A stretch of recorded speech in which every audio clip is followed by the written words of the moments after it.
Be ready, 10 seconds to go.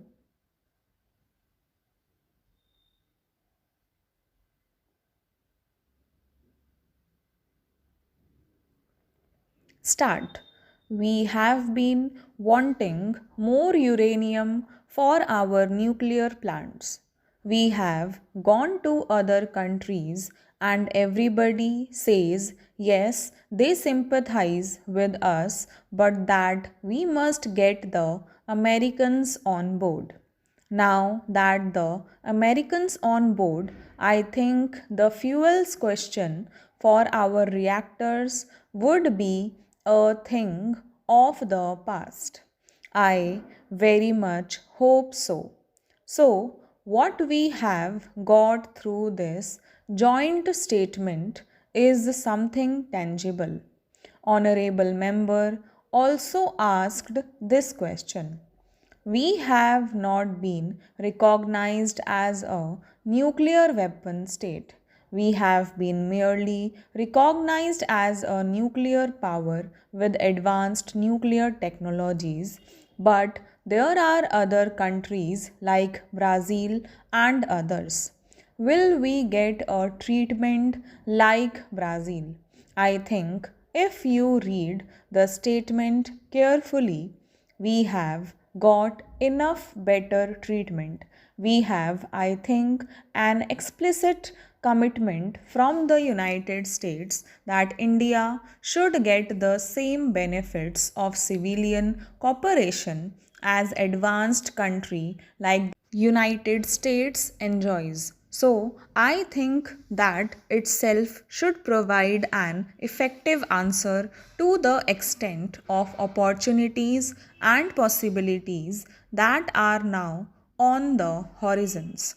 I believe that I have tackled both sets of comments, one coming from our colleagues from the left and the other coming mainly from the main opposition.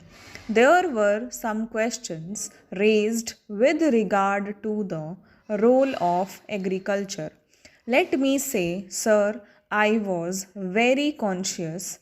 In fact, the first thing that I said to my officials before going to Washington is there anything that we can do jointly with the United States to promote food security and agricultural security in our country? It then occurred to me that agricultural research, the state of agricultural universities, the state of extension work in our country is not up to the mark. Another member referred to the Punjab agriculture. I was at one time associated with the founding of the Punjab Agricultural University. I know, for example, the role that was played by Indo US Cooperation in giving rise to first grade agricultural university, whether Pantnagar or Ludhiana. But one has to recognize that in many of these universities, their research work has reached a flat. Therefore, through the Knowledge Initiative in Agriculture, we have, I think, opened up a new era of research cooperation, which I hope will lead us to the frontiers of human knowledge in all sciences which have a bearing on our agricultural prosperity here.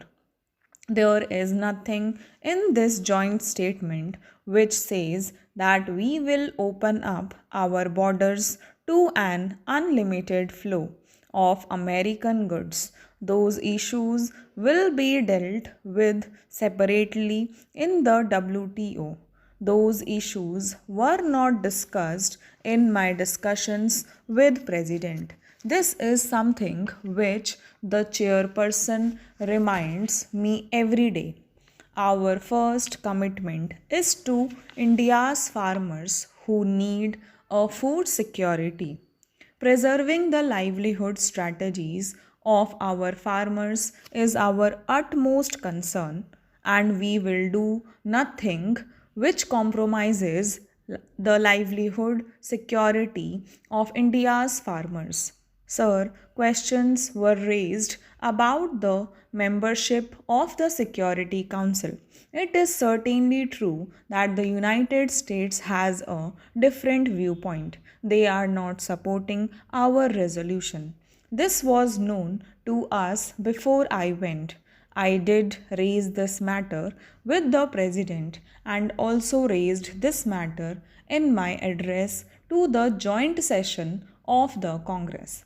And I was very surprised with the amount of applause I got from the congressmen and the members of the Senate on that particular point. I do not want to divulge what the president told me, but I have not given up the hope that when ultimately some concrete action is taken, India's claims will not be ignored. In this joint statement, you have a statement attributed to the President himself that the international system must adapt itself to the rise of India's growing power. So, I think we are not there right now, and it is wrong on my part to claim that we have the US support, but I think when the time comes, I have reasons to believe India's claim can no longer be ignored. The other thing, sir, it is certainly true that there is a great support and respect for India not only in the United States but elsewhere in the world because we are a functional democracy.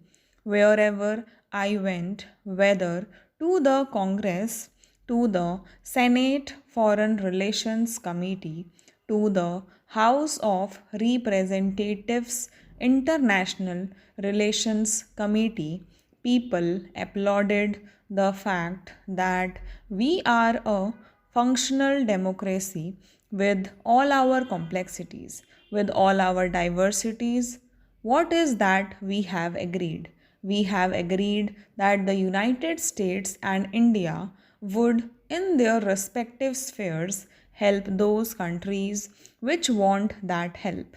There is no imposition, there is no question of our, for example, being forced to be a partner in any act of aggression against any other country, and there is no question that we will ever entertain even that sort of thought to our mind.